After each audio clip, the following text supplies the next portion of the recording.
Padung nale jasa poma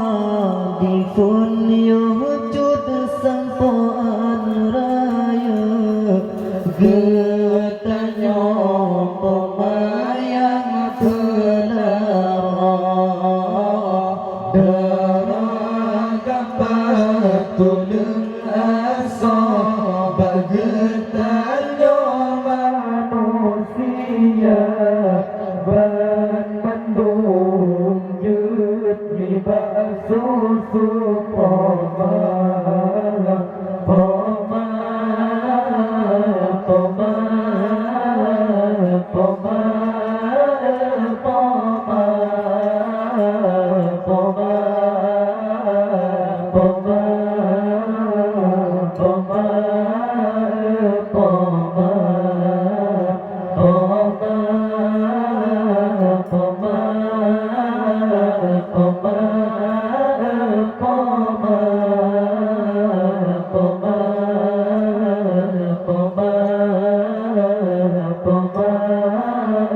poma doa di peman kabul Tuhan murka di peman jersang sarabadan anu lindung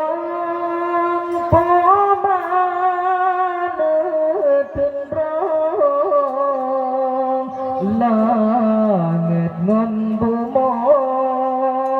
dung di doa getiko getimang timang urang badam usaha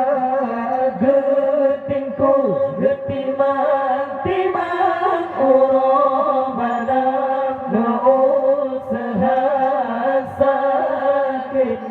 banget pepada sabar poma poma poma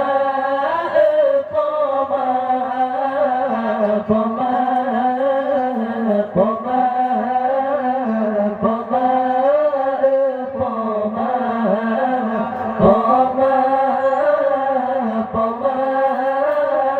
poma poma poma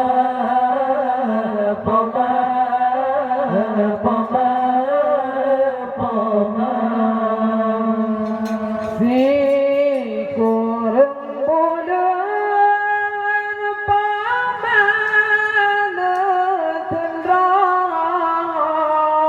langit ngan bumi dung jiang doa